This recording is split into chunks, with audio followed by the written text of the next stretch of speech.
سے پہلے آپ حضرات کے سامنے ذہن میں ہوگا کہ سورہ التکاثر کی 2 آیتیں پڑھی گئی تھی، الہاکم التکاثر حتی زرتم المقابر، اور اس گفتگو میں اس بات کی طرف توجہ دلائی گئی تھی کہ ہم میں سے کسی ایک کو بھی آخرت سے غافل ہو کر زندگی نہیں گزارنا چاہیے۔ آخرت کو بھول کر زندگی ہرگز نہیں گزارنا چاہیے۔ اور یہ بتلایا گیا تھا کہ ایسا کیوں ہوتا ہے؟ مال، دولت، دنیا کی چیزوں کے اندر انہماک کی وجہ سے اللہ تبارک و تعالی نے ہمیں دنیا میں بھیجا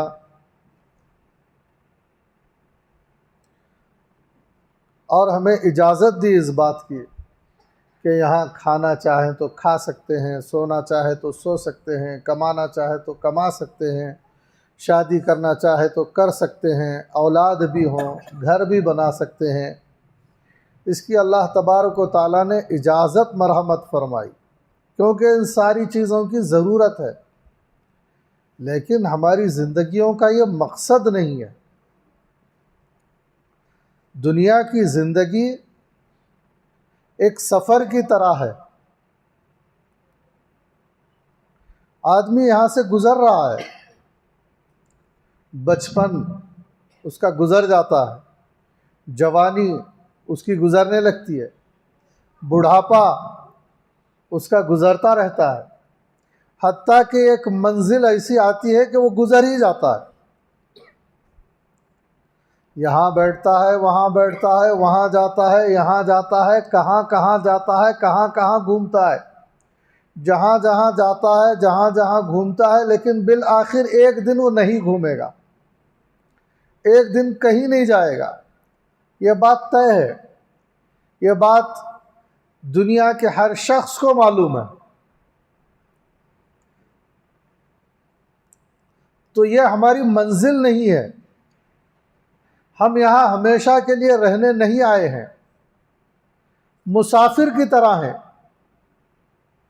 جیسے کوئی سفر میں جائے، یہاں سے دہلی جائے، کوئی اور جگہ جائے، اس کا ایک مقصد ہوتا ہے، بھئی میں 1 ہفتے کے لیے نہیں رہوں گا، میں سفر میں جا رہا ہوں، لیکن بلا وجہ نہیں، یوں ہی نہیں۔ کوئی دفتری کام ہوگا وہ کر کے لوٹے گا، کسی رشتہ دار سے ملنا ہوگا، ملاقات کر کے لوٹے گا، کوئی ضرورت ہوگی، کاروباری ضرورت، ملازمت کی ضرورت، رشتہ داری کی ضرورت، کوئی خوشی کی ضرورت، کوئی غم کا موقع ہوگا، اسی لیے ضرورت پیش آئی اور گیا اور پھر اپنی منزل کو لوٹ آیا۔ بلا وجہ تو نہیں گیا، ضرورت سے سفر میں جاتا ہے اور پھر اپنے جس مقصد کے لیے آیا ہے اس پر نظر رکھتا ہے۔ دفتری کام کے لیے آیا ہے تو اس کا پہلے خیال رکھے گا کہ دفتر کے اوقات کیا ہیں، کب ملنا ہے، کب کرنا ہے، کون سا کام کیا ہے۔ اسی طرح دوسرے کسی بھی کاروباری مقصد سے گیا ہے تو اس میں بھرپور کامیاب ہو کر اپنے وطن لوٹنے کی کوشش کرتا ہے۔ ہاں، وہاں 2-4 دن رہنے کے دوران اسے کھانے کی ضرورت پڑتی ہے تو کھا بھی لیتا ہے، اسے لیٹنے کی ضرورت پڑتی ہے تو لیٹ بھی لیتا ہے، لیکن مقصد اس کا لیٹنا نہیں ہے۔ اس بات کو ہم اچھی طرح جانتے ہیں اور سمجھتے بھی ہیں۔ اسی طرح یہ بات ہمارے سمجھ میں نہیں آ سکتی تھی، یہ بات ہمارے اوپر پوری طرح واضح نہیں ہو سکتی تھی کہ ہم یہاں بھی مسافر کی طرح ہیں، لیکن یہ بات ہمیں اس دنیا میں سمجھ میں نہیں آ سکتی، اسی لیے سمجھانے والوں کو بھیجا گیا۔ حضرات انبیاء علیہ السلام نے آ کر اس بات کو سمجھانے کی کوشش کی اور سمجھایا اسی لیے اللہ تعالیٰ نے انبیاء پر کتابیں اور صحیفے نازل فرمائے، اور سب سے آخر میں جناب محمد الرسول اللہ صلی اللہ علیہ وسلم کو بھیجا اور اپنی آخری کتاب قرآن مجید نازل فرمائی۔ اس کو پڑھنے سے پتہ چلے گا، رسول اللہ صلی اللہ علیہ وسلم کی سیرت کو ہم پڑھیں، ہم سیرت نہیں پڑھتے، یہ اسباب ہیں ہمارے غافل ہونے کے، اسی لیے ہمارے اندر غفلت آئی، جس سے منع کیا گیا، گزشتہ توجہ دلائی گئی کہ غفلت کے ساتھ زندگی نہ گزاری جائے۔ وہ غفلت آتی کہاں سے ہے، کیوں آتی ہے، غفلت کا دروازہ کیا ہے، غفلت کن راستوں سے داخل ہوتی ہے؟ علم نہ ہونے کی وجہ سے داخل ہوتی ہے۔ سیرت کا ہم نے مطالعہ نہیں کیا، ہمارے پیغمبر صلی اللہ علیہ وسلم کی پوری زندگی، ہم اگر مکی زندگی، مدنی زندگی اور انفرادی زندگی، اجتماعی زندگی کو پڑھتے، نہ صرف پڑھتے بلکہ غور سے پڑھتے، تو ہمیں سمجھ میں آتا کہ ہمارا مقصد کیا ہے، ہم دنیا میں کہاں سے آئے ہیں، کیوں آئے ہیں، یہ بات ہمیں اچھی طرح سمجھ میں آ جاتی۔ لیکن افسوس کہ ہم میں سے بہت سارے لوگ اب تک نہ مختصر طور پر سیرت کو پڑھے ہیں، نہ تفصیل سے سیرت کو پڑھے۔ کتابیں دستیاب ہیں، معتبر علماء کی کتابیں، مدلل کتابیں اس سلسلے میں موجود ہیں، تفصیل سے بھی ہیں، مختصر طور پر بھی ہیں۔ اگر وقت کم ہے تو کم وقت میں پڑھی جانے والی کتابیں ہیں، 100 صفحات پر بھی مل جائیں گی، 200 صفحات پر بھی مل جائیں گی۔ اور جسے تفصیل سے رسول اللہ صلی اللہ علیہ وسلم کے حالات زندگی کو جاننا ہے تو اس کے لیے تفصیل سے ذکر بھی ملے گا، تفصیلی حالات ملیں گے۔ پڑھنے سے پتہ چلے گا کہ ہمارے نبی کریم صلی اللہ علیہ وسلم کی بلندیاں کیا، اخلاق کیا، آپ کا حسن و جمال کیا، آپ کا طور و طریقہ کیا، آپ کیسے تھے، آپ کا چہرہ کیسا تھا، آپ کے قلبی جذبات کیا تھے، اور آپ کے ذہن کی بلندی کیا، اور آپ کے فیصلے کیسے، آپ کی معاشرت کیسی، اور آپ کے اندر کیسے کیسے کمالات تھے، پتہ چلے گا۔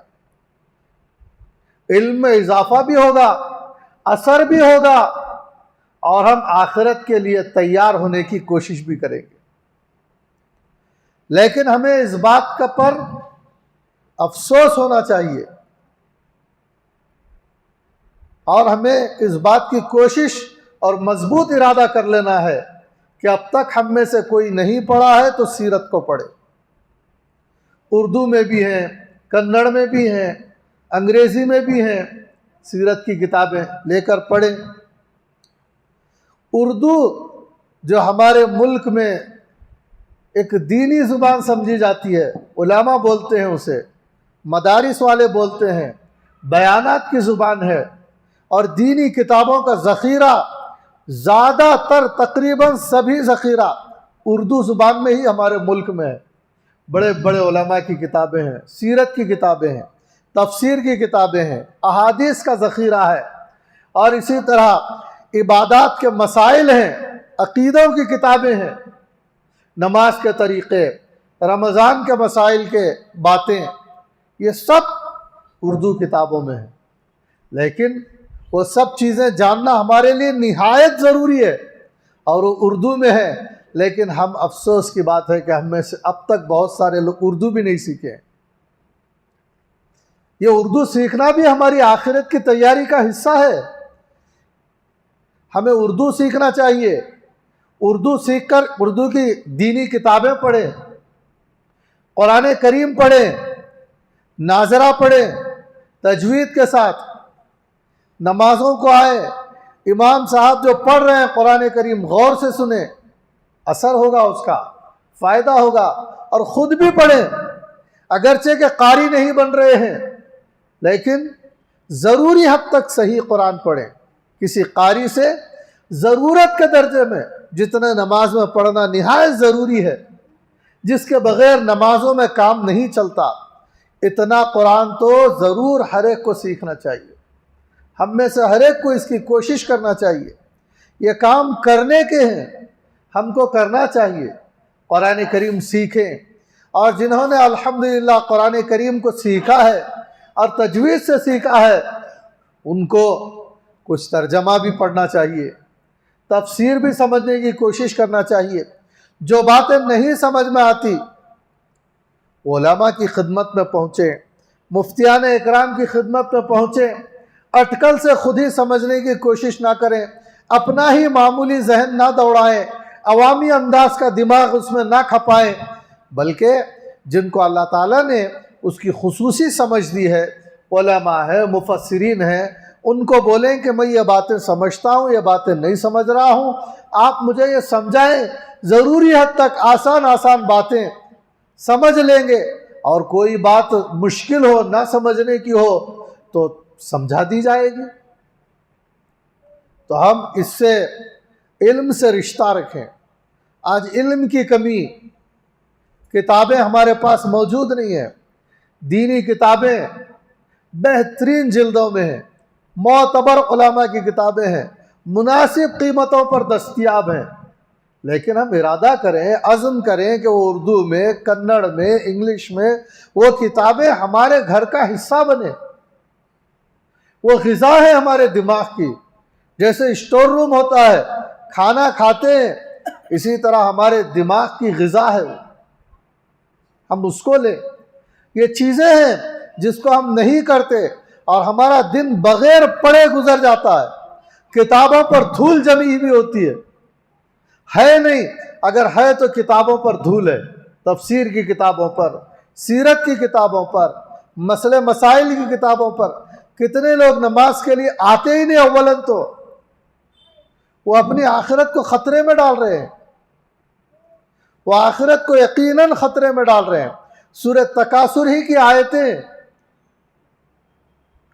کلا سوف تعلمون ثم کلا سوف تعلمون۔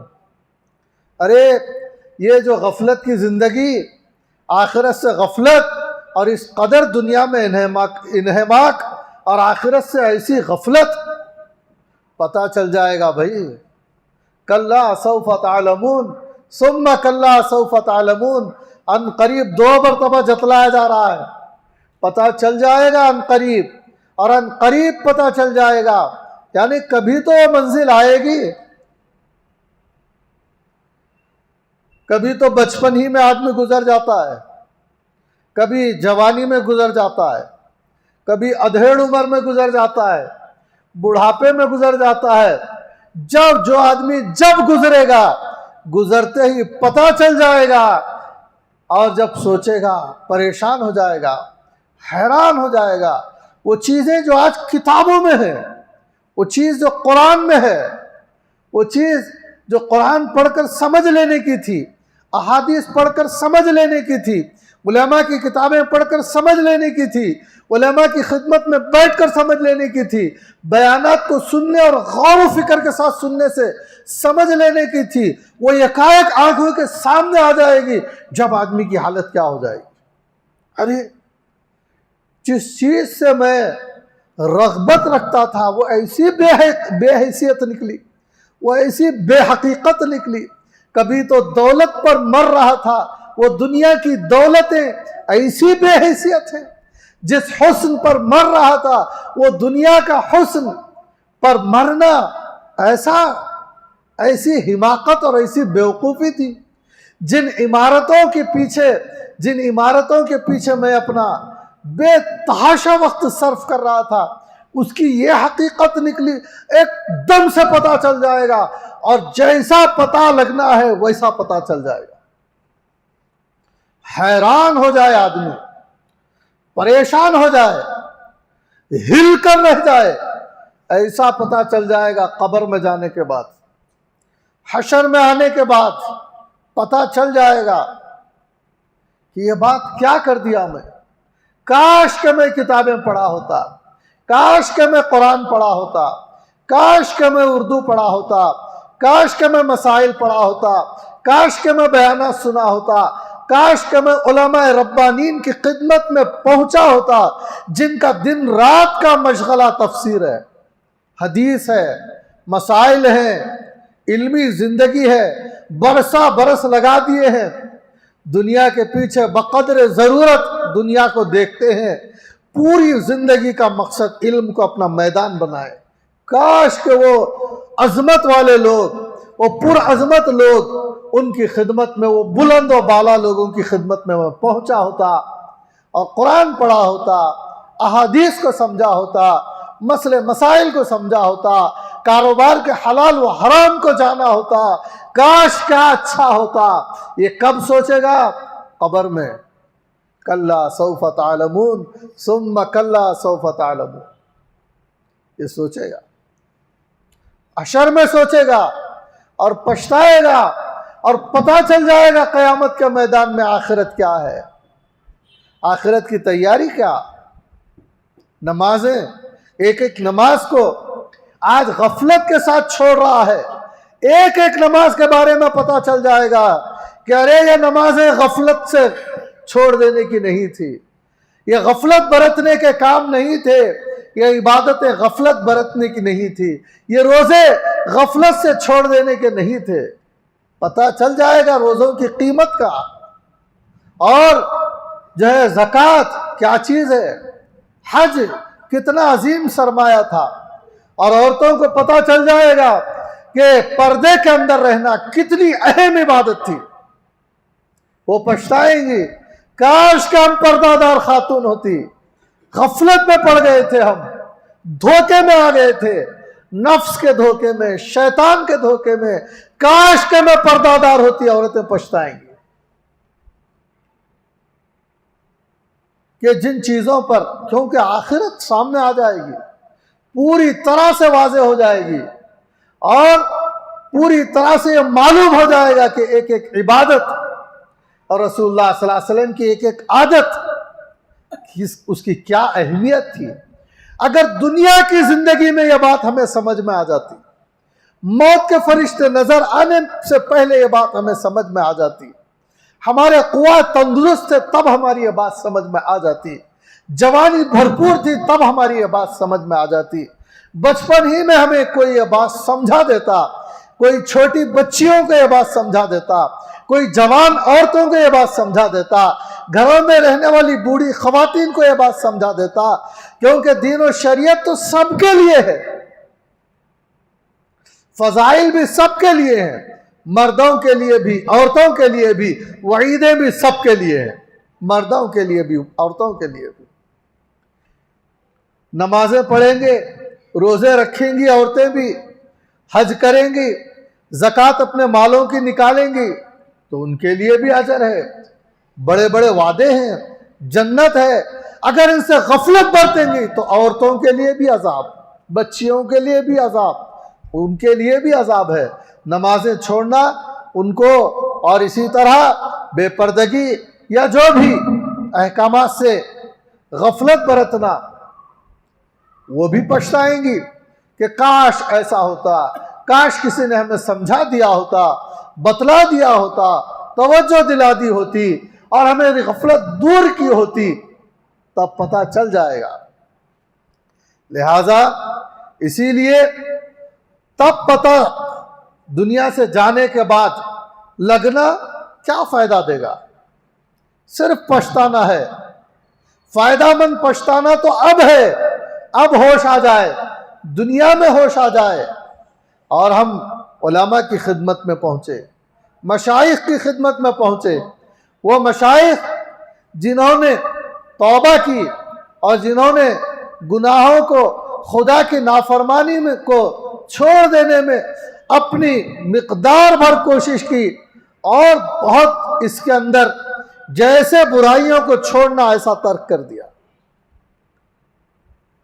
اور جس طرح سے طاعتوں کو اختیار کرنا، عبادتوں کو اختیار کرنا، جیسے راتیں گزارنا ہے، جیسے دن سے دن کو پانا ہے، نماز کی ظاہری حالت، باطنی حالت، روزے کی ظاہری حالت، روزے کی باطنی حالت، ظاہری علوم، باطنی علوم، اپنے زبان کو کنٹرول کیا، اپنے قلوب کو کنٹرول کیا،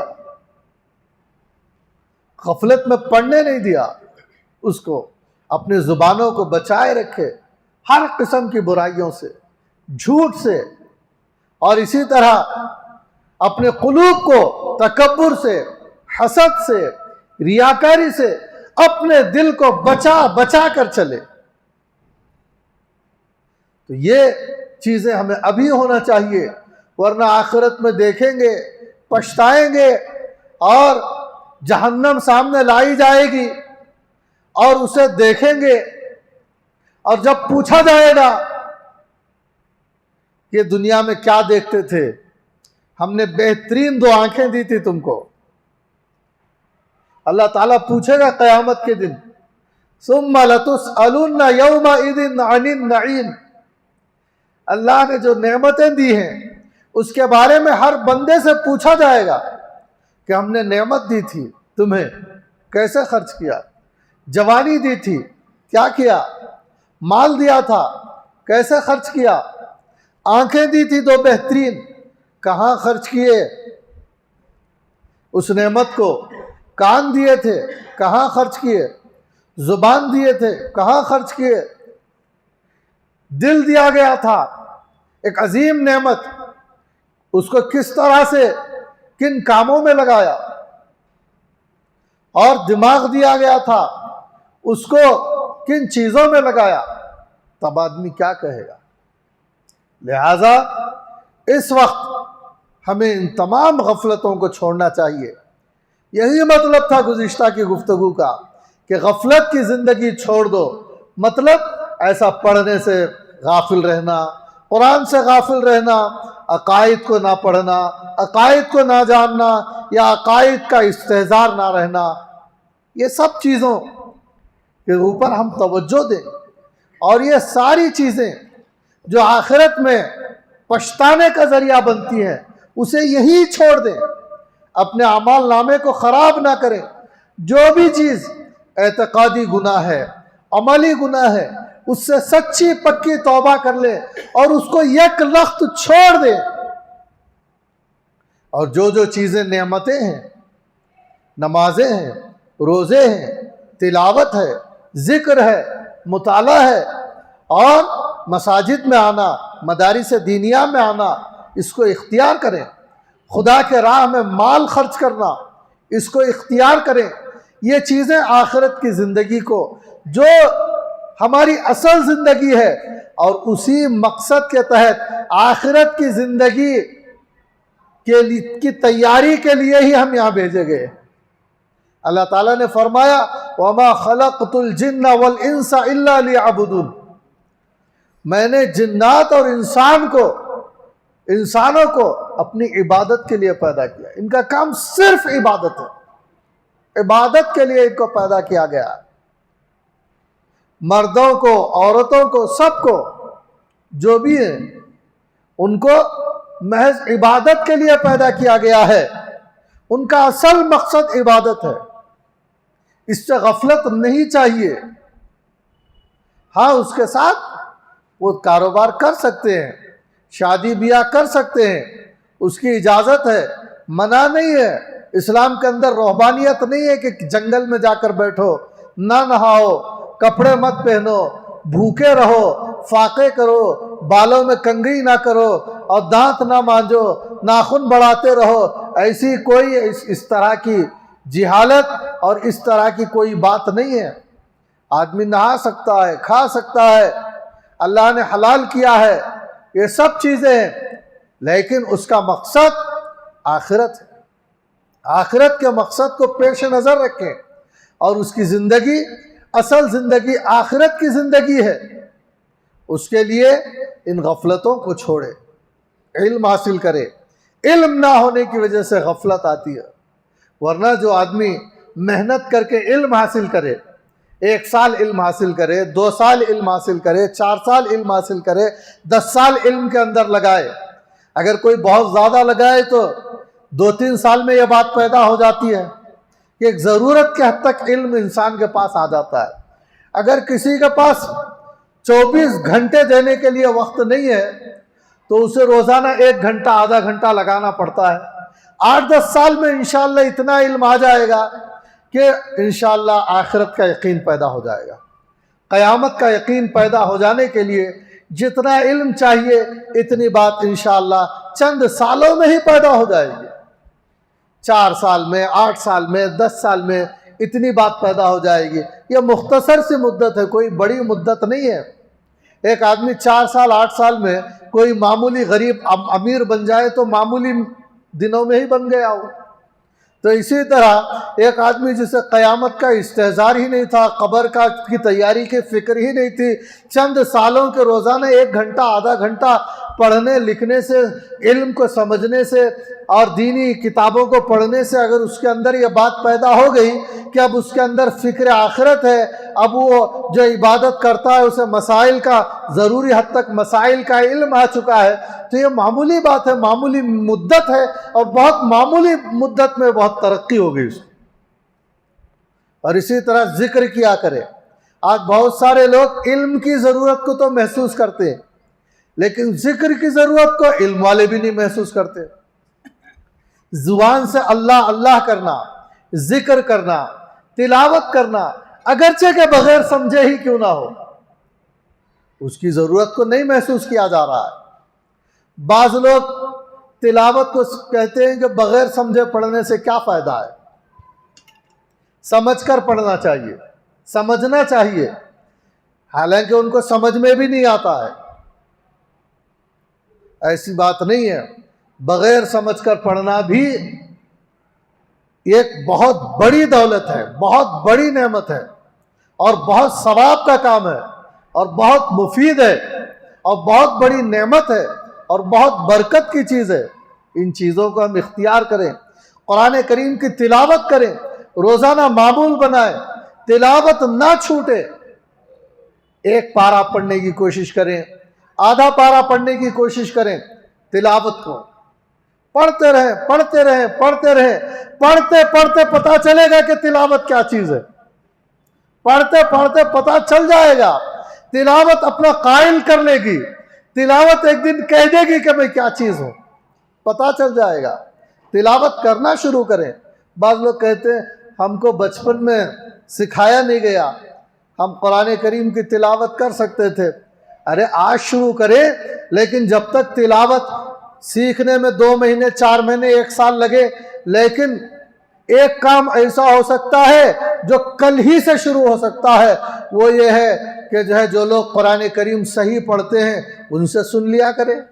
قرآن کریم پڑھنے والے لوگ ہیں، جو لوگ حافظ ہیں، جو لوگ قرآن اچھا پڑھتے ہیں، ان سے اگر ملاقات ہو جائے تو کہیں کہ ایک رکوع سنا دیں آپ قرآن شریف. میں تو قرآن کریم پڑھا نہیں ہوں، میں سیکھ رہا ہوں، لیکن ابھی سیکھنے میں دشواری ہے، لیکن آپ سے ایک سورت سننا چاہتا ہوں. آپ کو تو اللہ نے یہ نعمت دی ہے، سن لو. سننا بھی فائدہ ہے. کوئی قرآن صحیح پڑھنے والا ہے، اس سے کہہ دیے 2 منٹ کے لیے وہ ایک چھوٹی سی سورت سنا دیں گے، 1 رکوع قرآن شریف سنا دیں گے، اس کا فائدہ ہو جائے گا. یہ بھی معمول رکھیں. جو لوگ قرآن نہیں پڑھے ہوئے، ان کا لڑکا پڑھا ہوا ہوگا، بیٹے سے کہیں کہ بیٹے چائے پینے سے پہلے تھوڑی دیر قرآن سنا دو، تم کو تو قرآن پڑھنا آتا ہے، میں 1 رکوع قرآن سننا چاہتا ہوں. چھوٹے بھائی کو قرآن پڑھنا آتا ہے تو بڑا بھائی کہے کہ قرآن سنا دے. قرآن سنا تو جا سکتا ہے. اور اردو پڑھنے نہیں آتا ہے تو کم از کم سیکھنا شروع کرے. جب تک اردو کی کتاب کسی کے ہاتھ میں دے کر سنی جا سکتی ہے کہ نماز کے مسئلے ہیں، یہ پڑھ کر سناؤ، میں سمجھنا چاہتا ہوں، اس میں کیا لکھا ہوا ہے، سیرت کی کتاب تم پڑھو، میں سن کر سیرت مجھے معلوم ہو جائے گی. سنا تو کل ہی سے جا سکتا ہے. کتابیں پڑھتے رہے، خریدیں، اور کسی پڑھنے والے کو کہیں. ایک اہم خط ہو تو کسی سے نہیں پڑھاتے، اہم پیغام کو. یہ بھی پیغام ہے ہماری روح کے لیے، ہماری آخرت کے پیغامات ہیں، ہماری قبر کے پیغامات ہیں. اگر پڑھنے نہیں بھی آتا ہے تو سننے کا کام تو کل ہی سے ہو سکتا ہے. اور اسی طرح ذکر کریں. ذکر بہت آسان عبادت ہے، کچھ مشکل نہیں، کہیں جانے کی ضرورت نہیں. حج کو سفر کرنا پڑتا ہے، پیسہ خرچ کرنا پڑتا ہے، زکوٰۃ دینے پیسہ خرچ کرنا پڑتا ہے، نماز پڑھنے اس کی تیاری کرنا پڑتا ہے. لیکن ذکر بہت آسان عبادت، جہاں بیٹھے وہیں شروع ہو سکتا ہے۔ لا الہ الا اللہ محمد الرسول اللہ صلی اللہ علیہ وسلم کا بہت بڑی بات ہو گئی، معمولی بات نہیں، ایک لمحہ نہیں لگا، لیکن بہت بڑا کام ہو گیا، عظیم الشان کام ہو گیا۔ قیامت کے دن پتہ چلے گا کہ ایک مرتبہ لا الہ الا اللہ پڑھنا کیسی بڑی دانش مندی کا کام تھا، کیسی عقل کا کام میں کر دیا، کیسا بہترین لمحہ میں گزار دیا، ایک مرتبہ۔ آج ہم ذکر سے غافل ہیں، حالانکہ یہ کہنا بہت بڑی دولت ہے، غافل نہ ہو، اس سے بھی غفلت دل پر طاری ہوتی ہے۔ ذکر کریں زبان سے، بہت آسان ہے، کبھی کہیں سبحان اللہ، کبھی کہیں الحمدللہ، کبھی کہیں اللہ اکبر، بہت بڑی دولت ہے۔ ذکر زبان سے ہوتا ہے، کبھی ذکر دل سے کریں، دل سے بھی ذکر ہوتا ہے۔ ذکر کے معنی یاد، جیسے بولتے ہیں کہ ہم آپ کو یاد کر رہے تھے، کوئی بچہ اپنے باپ سے کہے کہ میں آپ کو یاد ہی کر رہا تھا، آپ تشریف لائے، داخل ہوتے ہوئے باپ کو خوشی ہوگی، ارے میرا بچہ مجھے یاد کر رہا تھا، میرے بچے مجھے یاد کر رہے تھے۔ اور بعض دفعہ یہ کہتے ہیں کہ دل میں خیال ہی آ رہا تھا آپ کا، زبان سے نہیں، دل میں آپ کی یاد آ رہی تھی۔ کبھی استاد سے کہتے ہیں شاگرد آپ کی یاد آ رہی تھی، استاد کو خوشی ہوتی ہے، حالانکہ زبان سے وہاں کوئی تذکرہ نہیں ہوا، کل سے آپ کی یاد آ رہی تھی۔ تو معلوم ہوتا ہے جس سے تعلق ہوتا ہے، بچوں کو باپ سے، شاگردوں کو استاد سے، مریدین کو اپنے شیخ سے، بیوی کو اپنے شوہر سے، شوہر کو اپنی بیوی سے تعلق ہوتا ہے، اسی طرح باپ سے اپنے باپ کو اپنے بچوں سے، اور دوست کو اپنے دوست سے، بھائی کو اپنے بھائی سے، بہن کو اپنی بہن سے تعلق ہوتا ہے، اور یاد کرتے ہیں، دل میں یاد کرتے ہیں۔ اسی طرح بندے کو رب سے تعلق ہوتا ہے، وہ دل سے بھی کہتا ہے، کبھی زبان سے خاموش ہے لیکن دل میں کہہ رہا ہے لا الہ الا اللہ، دل میں جاری ہو گیا، دل سے کہتا ہے لا الہ الا اللہ محمد الرسول اللہ صلی اللہ علیہ وسلم، اور جو ہے زبان خاموش ہے۔ اور کبھی زبان سے بھی کہتا ہے، دل کے جذبات بھی شامل ہیں، دل سے بھی کہہ رہا ہے، دل بھی ذکر کے طرف ہماتن مشغول ہے۔ ذکر بہت بڑی چیز ہے، معمولی چیز نہیں ہے، غفلت دور ہو جاتی ہے، یہ بہت عظیم نعمتیں ہیں، یہ بڑے کلمات ہیں، اس سے بھی ہم غفلت برت رہے ہیں۔ روزانہ کرنا چاہیے، 5-10 منٹ ذکر کرنا چاہیے، کہیں کونے میں بیٹھ جانا چاہیے، اور بیٹھ کر باقاعدہ طور پر گھر میں بھی کہا جائے کہ میں تھوڑی دیر کے لیے ذکر کرنا چاہتا ہوں، قبلہ رو ہو کر بیٹھیں اور کہیں لا الہ الا اللہ، لا الہ الا اللہ، لا الہ الا اللہ محمد الرسول اللہ صلی اللہ علیہ وسلم، کہتے رہیں کہتے رہیں کہتے رہیں، اور فائدہ اٹھاتے رہیں، فائدہ حاصل کرتے رہیں۔ دل سے غفلتیں دور ہوگی، جان سے غفلتیں دور ہوں گی کہ میرا معبود تو کوئی نہیں ہے، لا الہ الا اللہ، عبادت کا رشتہ میرا کسی سے نہیں ہے، کوئی نہیں ہے، کوئی مستحق ہے ہی نہیں، کوئی ایسا ہے ہی نہیں جسے معبود بنا لوں الا اللہ۔ میں نے تو اپنا معبود اللہ کو بنا لیا ہے، میں نے تو اپنا عبادت کا رشتہ اللہ سے قائم کر لیا ہے۔ یہ کہتا رہے، سوچتا رہے، کہتا رہے، اسی روح کو اپنے اندر داخل کرے، لا الہ الا اللہ اور محمد الرسول اللہ کہہ کر اپنے اس رشتے کو ظاہر کرے، میں تو رسول اللہ صلی اللہ علیہ وسلم کا امتی ہوں۔ کیا خوشی کی بات ہے، کیا سعادت مندی کی بات ہے۔ آدمی اگر ایسا ذکر کرے گا تو اسے کوئی فکر ہوگی، کسی دنیا کی کوئی چیز کی کمی کا احساس ہوگا؟ اگر کوئی یہ کہے کہ ارے بھائی تمہارے پاس تو کوئی بڑھیا مکان نہیں ہے، ارے بڑھیا مکان نہیں ہے، میری قسمت تو دیکھو میں اللہ کا بندہ ہوں، ارے بھائی تمہارے پاس تو عمدہ کپڑے سونا چاندی نہیں ہے، ارے میری قسمت تو دیکھو میں پیغمبر کا امتی ہوں، محمد رسول اللہ صلی اللہ علیہ وسلم، رسول اللہ صلی اللہ علیہ وسلم میرے رسول ہیں اور میرے پیغمبر ہیں، اور مجھے ان کا امتی ہونے کا شرف حاصل ہے، اور مجھے کیا چاہیے، میں اللہ کی تقسیم پر راضی ہوں، خوش ہوں، مچل جائے گا۔ کبھی سبحان اللہ کہہ کر دیکھے کہ میرا معبود ایسا معبود ہے جس کے اندر کوئی عیب نہیں ہے،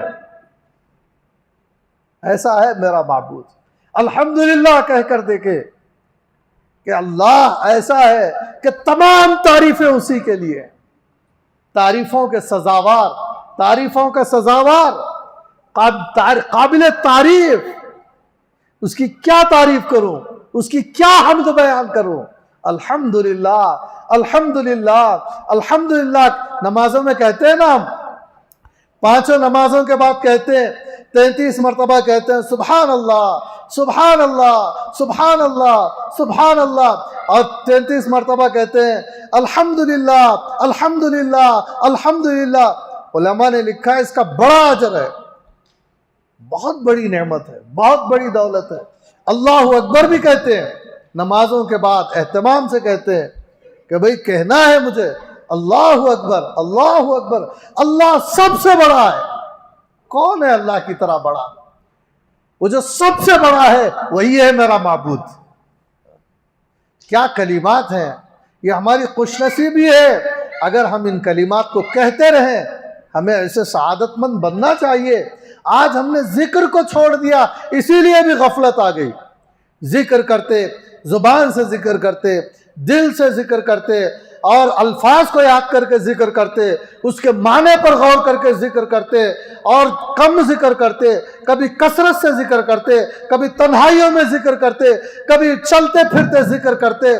ذکر تو ہمارا محبوب مشغلہ ہونا چاہیے۔ ہمارے اوپر ایسی گھڑی نہیں آنا چاہیے کہ ہم اللہ کو بھول جائیں۔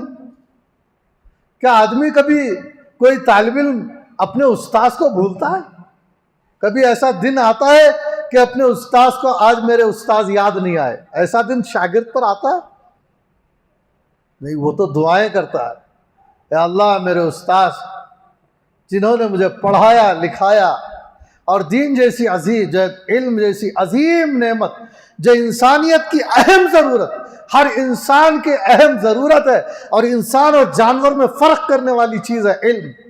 یہی تو ایک فرق ہے، ورنہ کھانے پینے کو تو جانور بھی کھا رہے ہیں، دعائیں کرتے ہیں۔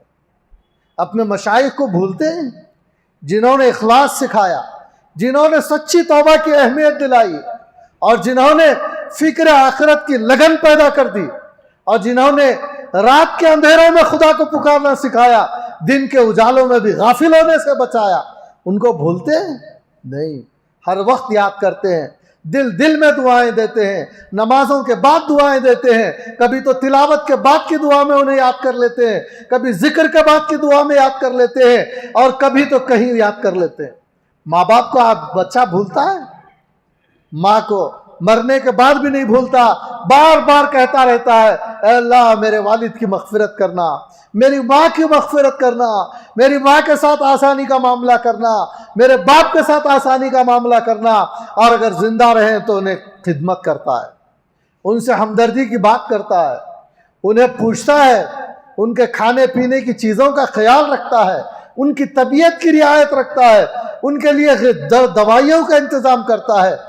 ارے ان سب سے زیادہ حق اللہ تبارک و تعالیٰ کا ہے۔ اللہ تبارک و تعالیٰ ہے، انہیں آدمی کیسے بھول رہا ہے، اور ذکر کے بغیر زندگی کیسے گزر رہی ہے؟ کیا جیسی محبت ہونا دل میں نہیں ہے، محبت میں کمی آ گئی، محبت میں قحط پڑ گیا، محبت زوال پذیر ہو گئی؟ کیا اس کے محبت کے عاشقانہ جذبات جو ایک بندے سے اللہ کے ساتھ ایک بندے کے ہونے چاہیے سرد پڑ گئے ہیں؟ اس کا احساس کیجئے۔ اگر سرد پڑ گئے ہیں تو اسی حالت میں، جس حالت میں ہے وہیں سے خدا کو پکارنا شروع کر دیجئے۔ پکارتے پکارتے پکارتے بات بن جائے گی، پکارتے پکارتے پکارنا آ جائے گا، بولتے بولتے بولنا آ جائے گا، اللہ اللہ کرتے کرتے کرتے اللہ کہنا آ جائے گا، اور جب اللہ کہنا آ جائے گا تو پھر اللہ کے علاوہ کسی چیز میں مزہ ہی نہیں آئے گا، اللہ ہی کہتے رہیں گے، اور اپنے دلوں کو سکون اللہ کی یاد سے ہی دیں گے۔ لہٰذا یہ چند چیزیں تھی، اللہ کے ذکر سے ہم غافل ہیں، تلاوت سے غافل ہیں، دینی کتابیں پڑھنے سے غافل ہیں، دینی حلقوں میں بیٹھنے سے غافل ہیں. اگر غافل نہیں ہیں تو پھر جیسا پڑھنا چاہیے ویسا نہیں پڑھ رہے ہیں. جس دلچسپی کے ساتھ علم حاصل کرنا ویسا نہیں حاصل کر رہے ہیں. جس دلچسپی کے ساتھ علماء کی خدمت میں حاضر ہونا اس طرح نہیں حاصل جا رہے ہیں. ایسے ہی کسی دنیاوی غرض کے لیے جا رہے ہیں, دنیاوی مفاد کے لیے جا رہے ہیں, اور مشائخ کی خدمت میں ایسی دنیا کا کام وہاں بھی بنانے کے لیے جا رہے ہیں. اور نماز بھی ایسے ہی بس اٹھ بیٹھک کر رہے ہیں, اٹھنا بیٹھنا کر رہے ہیں. جس طرح دل دماغ لگا کر پڑھنا چاہیے ایسا نہیں پڑھ رہے ہیں. لہذا ان باتوں کی طرف جن کی طرف میں نے توجہ دلایا, ہم تمام کو اس بات کی ضرورت ہے. ہمیں ہمارے گھروں میں عورتوں کو, ماؤں کو, بہنوں کو, بچوں کو, جوانوں کو, بوڑھوں کو ضرورت ہے کہ ہم غفلت کی زندگی نہ گزاریں بلکہ علمی زندگی گزاریں, ہوش و حواس کی زندگی گزاریں. دنیا کو ضرورت سمجھتے ہوئے, آخرت کو مقصد سمجھتے ہوئے, آخرت میں کامیاب ہونے کی فکر لے کر, آخرت کی طرف لے کر, اللہ تعالیٰ کی محبت لے کر, قرآن کریم کی تلاوت کی تمنائیں دل میں لے کر, اور اسی طرح ذکر کا ذوق اور شوق کے ساتھ ہماری زندگی ہونی چاہیے. سیرت پڑھیں, ایسی زندگی ہونا چاہیے. اور عبادتوں کے مسائل جان جان کر رمضان گزاریں, مسائل کو جان جان کر زکوٰۃ دیں تاکہ زکوٰۃ کا بھرپور ثواب ہمارے سامنے آئے, روزے کا بھرپور ثواب قیامت کے دن ہمارے سامنے آئے. اس بات کی ہم تمام کو ضرورت ہے. یہ چند باتیں تھیں, گزشتہ موقع نہیں تھا. گزشتہ یہ کہا گیا کہ غفلت کی زندگی سے باز آنا چاہیے, لیکن غفلت کی زندگی جہالت کے راستوں سے آتی ہے, علماء سے استغنا سے آتی ہے, مشائخ سے استغنا سے آتی ہے. لہذا اس مرتبہ توجہ دلائی گئی کہ جو ہے غفلت نہ برتی جائے, کتابیں پڑھی جائیں, سیرت پڑھی جائے, صحابہ کے حالات کو پڑھا جائے, اولیاء اللہ کی زندگیوں کو پڑھا جائے, علماء و مشائخ جو گزرے ہیں ان کے حالات کو پڑھا جائے, جو علماء مشائخ موجود ہیں ان کی خدمت میں سعادت مندی سمجھ کر جایا جائے اور ضرورت کو محسوس کیا جائے. یہ ہے زندگی, اصل زندگی. اس طرح ہم آخرت کی زندگی کا جو مقصد ہے, جس مقصد کے لیے ہم پیدا ہوئے ہیں, پیدائش کے مقصد کو پانے کا طریقہ ہے یہی راز ہے پانے کا. اسی طرح ہم میں سے ہر ایک کو ایسی زندگی گزارنا چاہیے, ایسی صبح کرنا چاہیے, ایسی شام کرنا چاہیے, اس طور پر سفر کرنا چاہیے, اس طور پر اپنے مقام پر رہنا چاہیے. اللہ تعالی ہم سب کو اس بات کی توفیق اور ہمت عطا فرمائے. وآخر دعوانا ان الحمد للہ رب العالمین. اللہم صلی علی محمد وعلی آل سیدنا محمد وبارک وسلم.